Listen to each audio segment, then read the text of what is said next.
Well, good morning, UPPC. Excited to be with you this morning, and if I'm honest, I'm a little bit nervous too. We're going to be talking about something that I know probably maybe brings up a little bit of anxiety in you too. We're going to be talking over the next 5 weeks about relationships, about marriage, about singleness, and about divorce. And this is something that UPPC has not done, at least in my experience of being in community in this place, where we're going to be intentional about talking about marriage. And so today I want to just set the table for that and share with you some fascinating learnings I've been engaged in over the last, about 8-9 months, and some research even today that I think is going to be really encouraging and informative to you. But of course, we're going to start in the Scriptures, and I want you to keep your Bibles open with me to Philippians chapter 2, verse 1. We're going to be coming back to that in just a few minutes. One of the things that I have a conviction about, and of course we know in the Scriptures, is that human beings have this amazing capacity for love and relationship and partnership and intimacy. But if you've been married or if you've been in a dating relationship, at one point or another, you know it's complicated, right? It's complicated.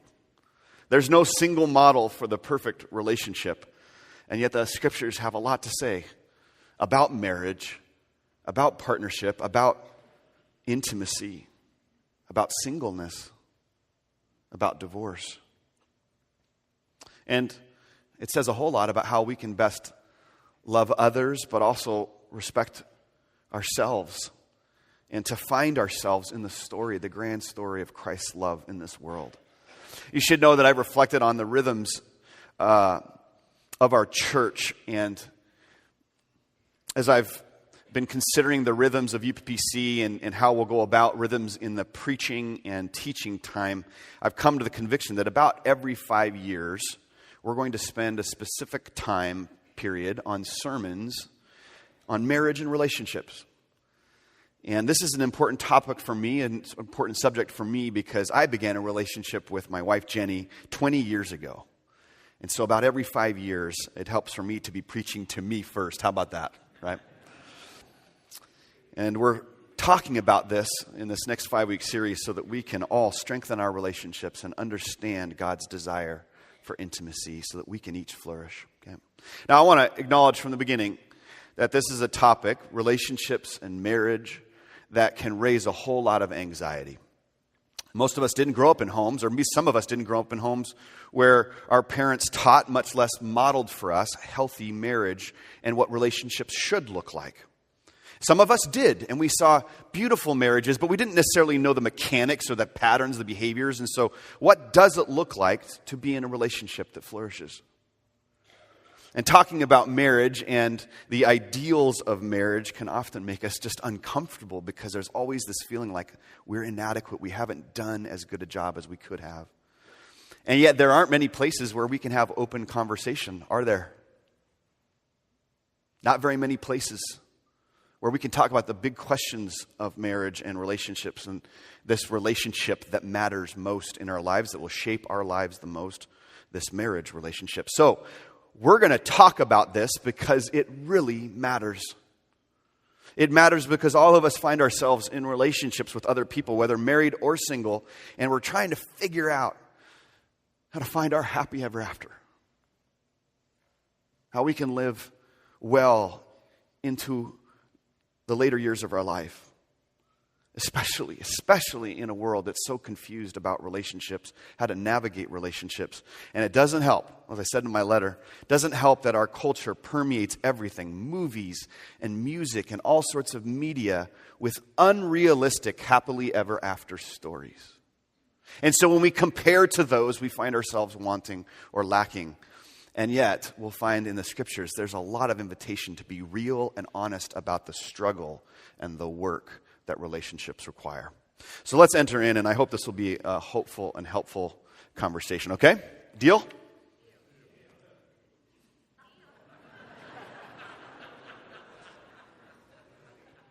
We'll see. I like that.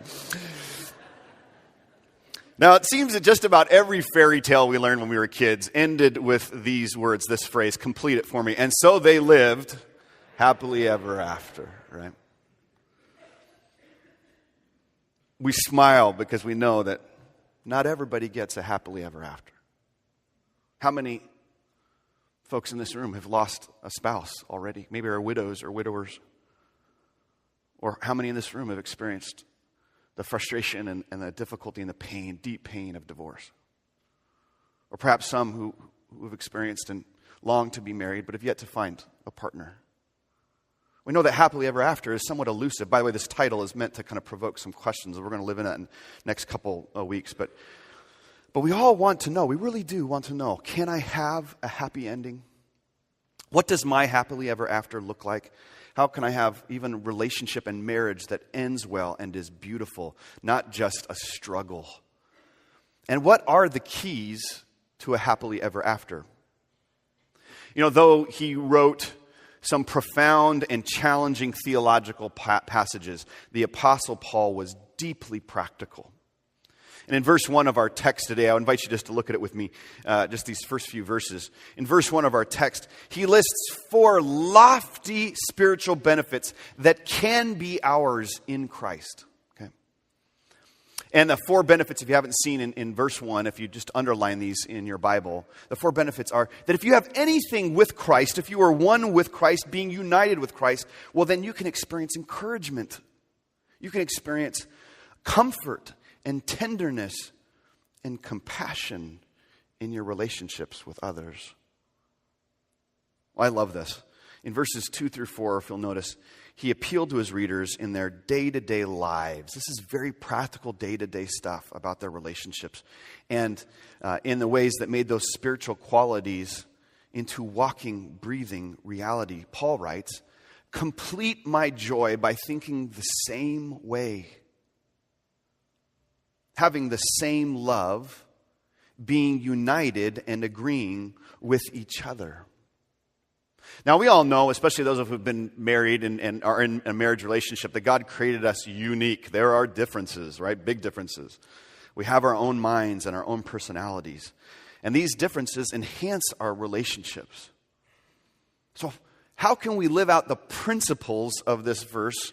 Because Paul is getting very practical without relegating our differences to something that is bad. How do we live out of our God-given uniqueness and still find ourselves one with our partner, one in love and in agreeing of one mind? Okay. Well, we're going to get practical with this for a few minutes today. I love verse 3.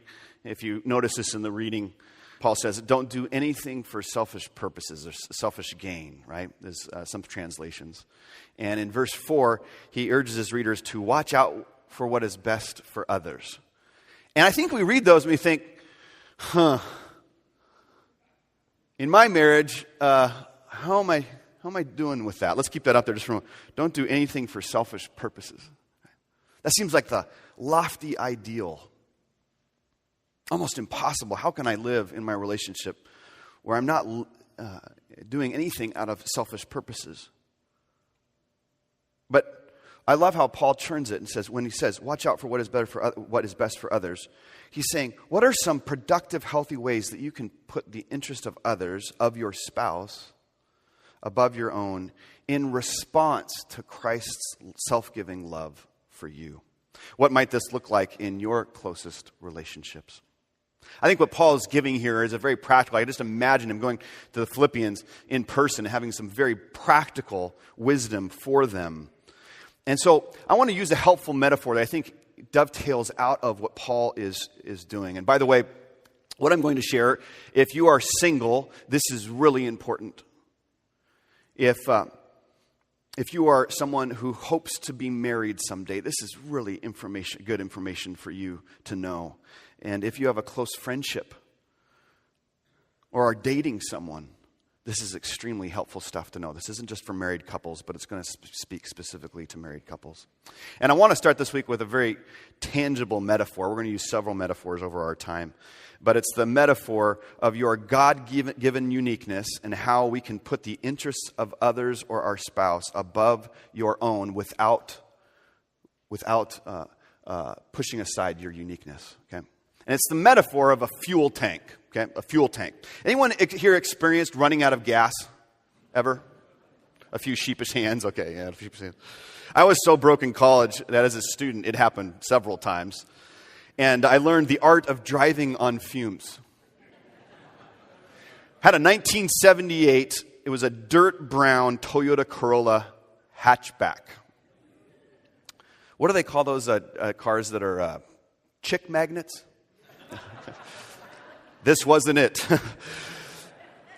One time we were in Portland, and we were a block away from a gas station, and I hear the motor, and it always sputter when I knew I was just at the very end. The gas gauge didn't even work. But I knew that I was on fumes, and we were just up a hill, and we were a good long city block away from this gas station up to the right, and all of a sudden the engine dies. And fortunately, this had happened, and we were experienced before, so my brother Ross and my friend Dak, they both jump out, and the motor is just coming to an end, and they're pushing, and we coast into the gas station stall. And I raised my hands, and I said, I win! I got every last drop out of that gas tank, and then I smiled. Nowadays, of course, we have warning lights in our cars that tell us we're near empty, right? Or it says you're 25 miles to empty, and there's still, on my cars, there's a miles to empty sign, and I'm always laughing at myself. There's a part of my 21-year-old self that's in the back of my head saying, I bet I could go 26. There's got to be just a little bit more in the gas tank beyond, miles to empty. Anybody else like that, by the way? Yeah, a few of you. Yeah. Anybody else think that I'm just nuts? Yeah. Some of you practical people. I learned how to coast, how to run on fumes. Well, friends, in our marriages, our relationships, the same thing happens. A good metaphor for keeping a marriage strong is a love tank, a love gas tank, which sees our hearts as gas tanks like this. Right?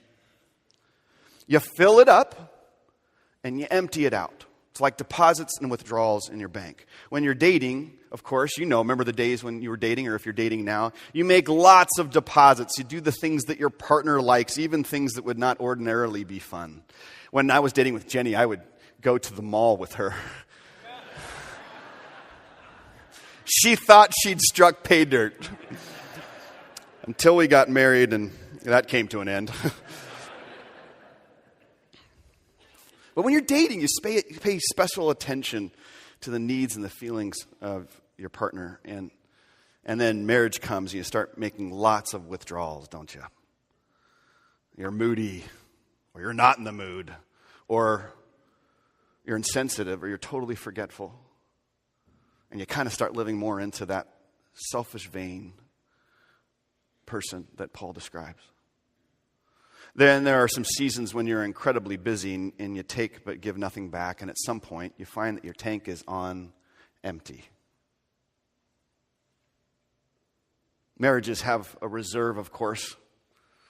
We as believers know, and we should live into this reserve. It's called grace, right?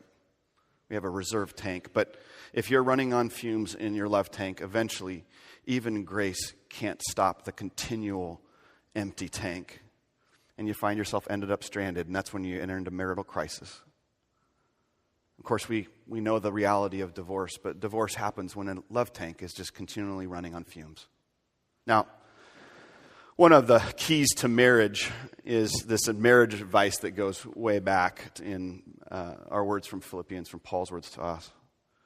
Is how are you doing in serving the other and putting the interest of your partner above your own? And I really think another way to translate would be, how full or empty is your partner's love tank? How full or empty is your partner's love tank? How are you at putting the interest of your partner above your own? Again, Paul is being very, very practical here for us.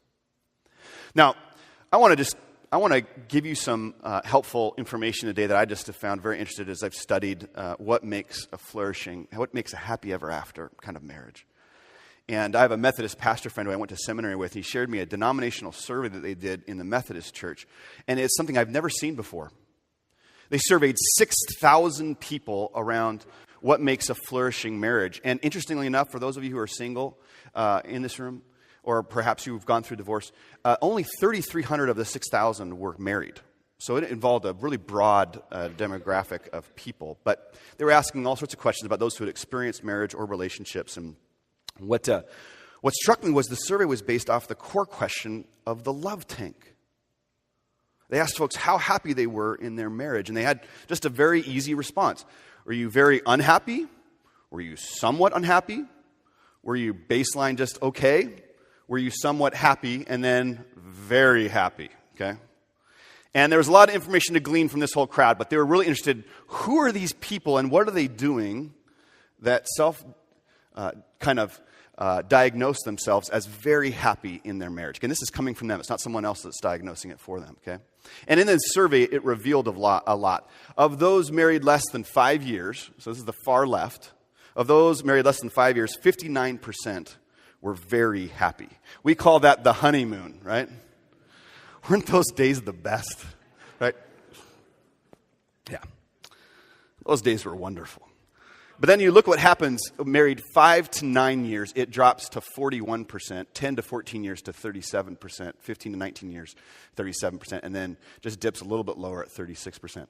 Now, this is pretty natural. For those of you who've been married a long time, you know why that happens, right?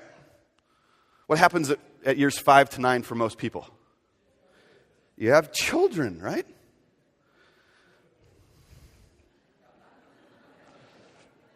Things they don't tell you before you get married, right? And then, of course, from 10 to 14 and 15 to 19, your kids get into school, and you're managing all the balance of career and school and sports, and there's really not as much time left for each other. And so we put less energy and work into our marriage and into the husband and wife relationship. We let things go. We're less attentive to our spouse's needs, and we stop doing things we did at first. This can happen whether you have kids or not, by the way, but for those of you who have kids, you know this. So one of the things that's important, and we're going to talk about this next week when we talk about the myths of marriage, but one of the things that's important is to say, if you're in that zone, welcome to the club. This is completely normal, right? You're investing your energy into your family life, your career life. But what's fascinating to me is that once kids leave the house... Okay, this is like, I didn't intend this to come across this way, but what, because we love kids here around UPC, right? But here at 20 to 24 years, you have the kids leave the home, right? And there's this challenge for most marriages. Many of you have walked these steps. Is that challenge of just, who are we now? Who are we now? Now that the kids have moved away, because they were the glue that kind of held everything together around the energy of our home. Now that they've left, who are we now? By the way, it's a really wise thing. I have a friend a pastor who saw this in himself. His daughter was the last child in the home, but his youngest daughter was graduating from high school and going off to college. And the day of her graduation, the next day, they had a marriage counseling appointment to just prepare themselves for all of the range of feelings and difficulty they knew was going to come upon them. He was healthy enough to know that and to prepare for it. I would say, by the way, that that would be a really wise thing if you're someone who's coming up and expecting that change in your own marriage. But what's fascinating, though, is that from here up, at 25 to 29 years, you have 45%, and then 30 to 34 years, 48%, and then 35 years plus is 58%. And what they found was that past that point, and some of you are in this place, so I love it, you could probably teach this, is past that point, they scored higher happiness scales than newlyweds. Right? Some of you are like, yes, right? But that happiness grows, and it's possible, right? Okay. Now, I just think that's fascinating that 60 years plus of marriage, satisfaction is higher than that of newlyweds. But if you can persevere and you can see that some of these rhythms of life are just natural. It's not that there's something wrong with your marriage. It's just part of the natural growth and challenge, the work that you must face. Now, I want you to take out a pen and pencil for this next part, because here's some really interesting stuff. And this is where I'm going to give you some homework and encourage you to have a conversation with your spouse. Maybe this is a conversation you can have with a dear friend if you're single or find yourself in a place where you don't have a partner. Maybe it's something that you can have with your girlfriend or boyfriend if you're dating. But this is some of the pay dirt they hit, and it's very, very practical. Okay. On this survey, they tried to see what are the deposits into the gas tank that most men and women experience as being fulfilling, where they feel like they've experienced love from their partner. And then what are the withdrawals, okay? We're going to start with the withdrawals, okay? And they asked this simple question. What is the single most frustrating thing that your husband or wife does, okay? Now, this is not, you better not be jabbing your partner in the ribs right now, okay? This is actually, I think, an invitation to what Paul's talking about, which is have a love that is like-minded, where you're agreeing on and you're learning some things about each other, okay? And that part of a Christ-fulfilling marriage, a Christ-fulfilling partnership, is to know this about one another. And to do that, by the way, I'm going to give you the four words from verse 1. Do you remember them? To do that with tenderness and compassion and comfort and encouragement to your partner. So I don't want this stuff to be fodder for negativity or anything like that, but instead to use that as an invitation to have conversations with your spouse or your partner, okay? So here are the most common withdrawals from the love bank as ranked by women, okay? I'm going to show you from the top down. So the first one is negativity, okay? Negativity.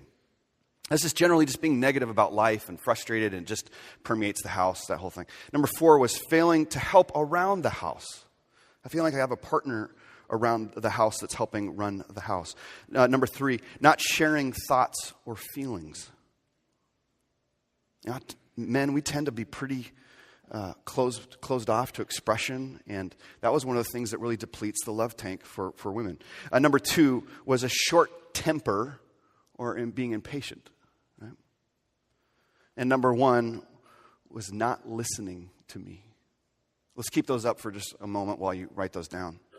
For all the women here today, by the way, and maybe you could look back on your marriage if you no longer have your spouse with you, or you have experienced divorces, maybe to look back on that. I'd be curious what your thoughts are on this, but especially for those who are in a marriage relationship, does that capture something of what you feel, or what would yours be? How would you self-identify what things deplete my bank, my love tank, and leave me running on fumes? Again, to thrive and have a happily ever after is to be aware of yourself, but also to be aware of your partner. And so if yours are different, what would they be? Have that conversation, okay? Now, here's what the men reported as the top five withdrawals. What she does that is frustrating or leaves them feeling unloved, okay? Number 5 was this, criticism of me, right? Feeling criticized. Number 2, overreacting. Again, you can add kind of what you describe that to be, if that's true for you, men in this room. But feeling like there's a tendency for overreacting. Number 3, negativity. That was 5 for women, but 3 for men. Number 2 was nagging. You'd have to define that for yourself, but that was the response people gave. I did that safely, didn't I? Yep. Nagging. Number 1, and this is interesting. We're going to find this on the flip side. Disinterested in physical intimacy. Probably not a surprise there, because that's a normal and often found in marriages. But disinterested in physical intimacy. So that's what depletes the love tank. Okay. So those are the withdrawals. But I want to just caution you to say one of the keys and one of the myths that we have to bust, and we're going to talk a lot about this next week, is that withdrawals are natural parts of marriage. You deposit and you withdraw. And so one marriage counselor I love, this is a great piece of wisdom. She once said, you don't rid yourself of the withdrawals, but you have to learn how to manage them. There is no such thing as the perfected marriage where the withdrawals stop happening. That's just living with another human being. But you have to learn how to manage them. That's part of, I think, what Paul's talking about in terms of what does it mean to put the interest of another ahead of yourself? Okay. Now, on the plus side, this is where it's beautiful. They surveyed deposits in one another's love tanks, and they asked the question, what do you wish your spouse would do more of to make you feel loved? Now, the top 5 deposits to a woman's love bank were, and men, listen to this. This is really helpful. Top 5. 1 was demonstration of affection.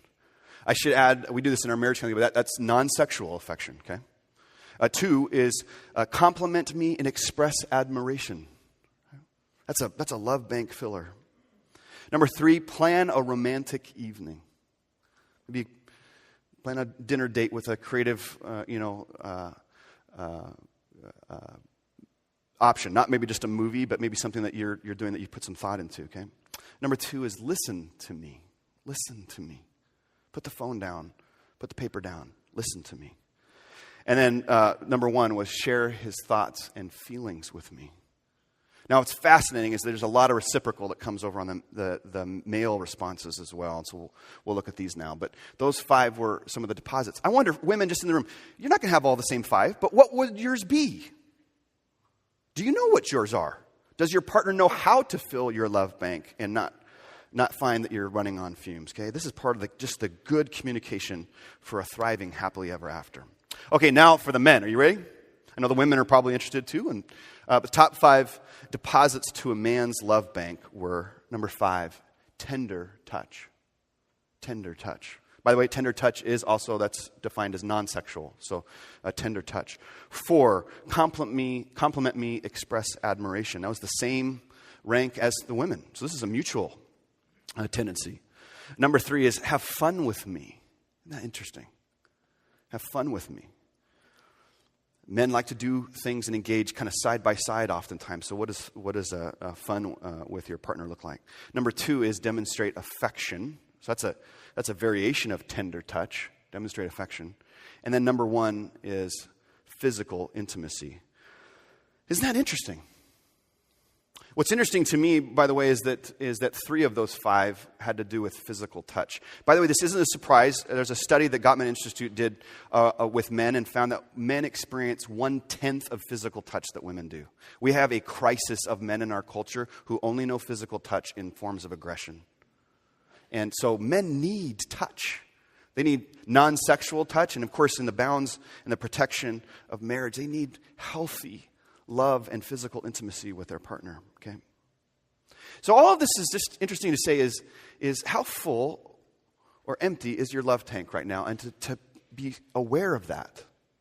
A happily ever after comes when we know how to read our partner and to fill their love tank, and also to know our own needs and to desire for those needs to be met, okay? So I want you just to think about this week, how full or empty is your love tank?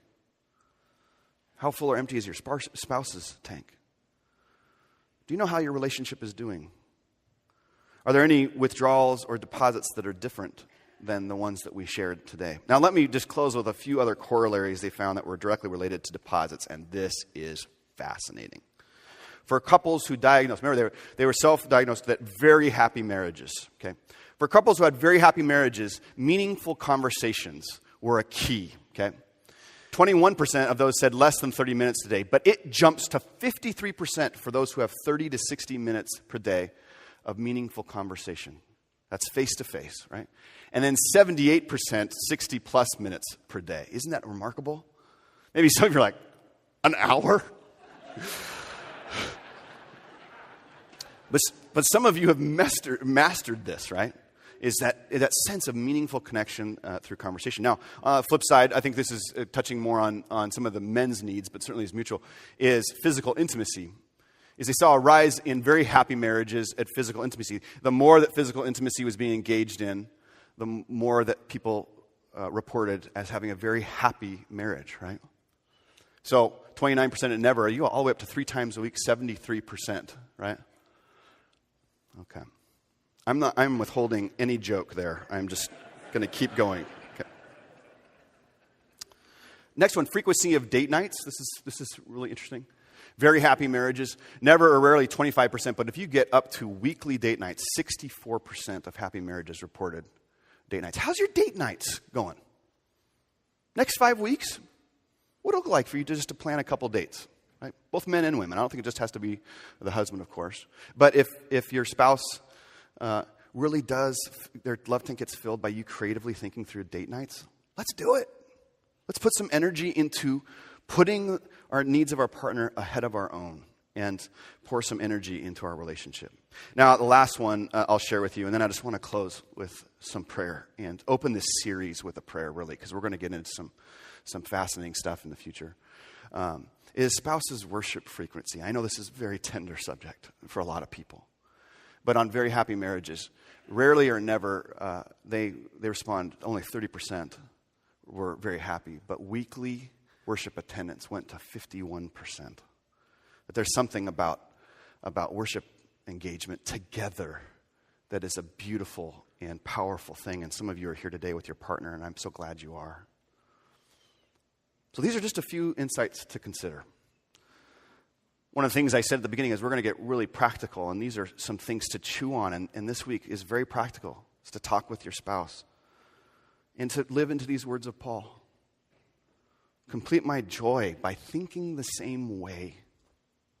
Complete my joy by thinking the same way, having the same love, being united, and agreeing with one another.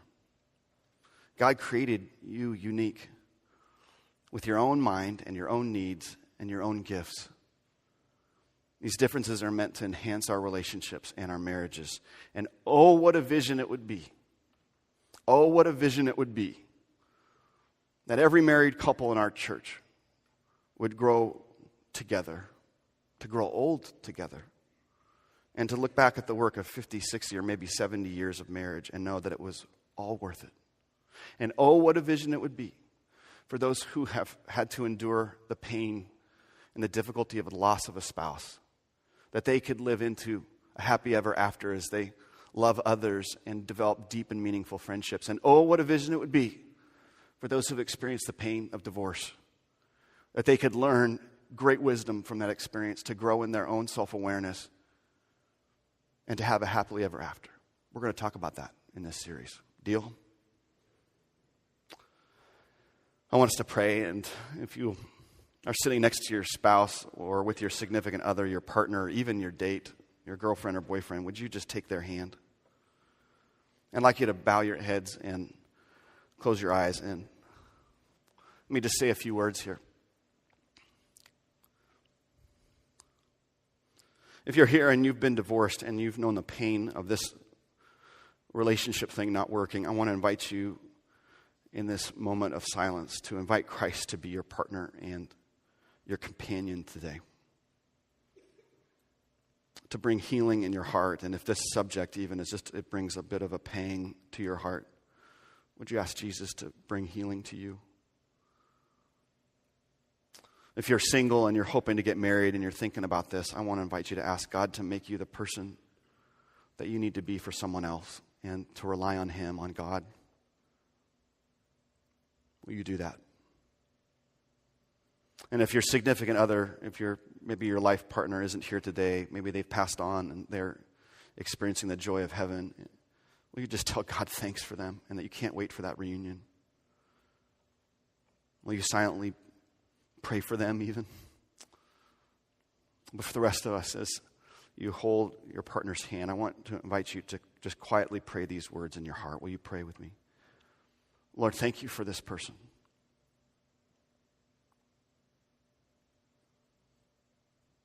Help me to forgive.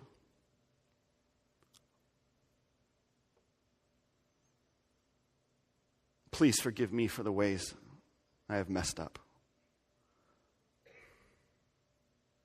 When I've taken more than I've given.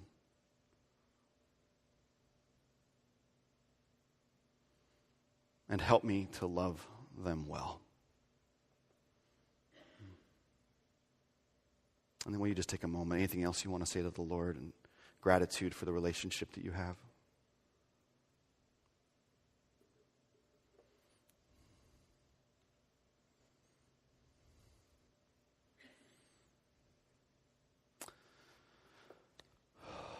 Lord Jesus, what a gift it is to learn from your scriptures, to be inspired very practically of what it means to love others well, to know their needs, to know our own needs, and to be mutually of one mind in our love for each other. And Lord, when I think of doing nothing for selfish purposes, that just feels hard and it feels scary. When I think of having a partner who does nothing for selfish purposes, that feels as though it would be wonderful.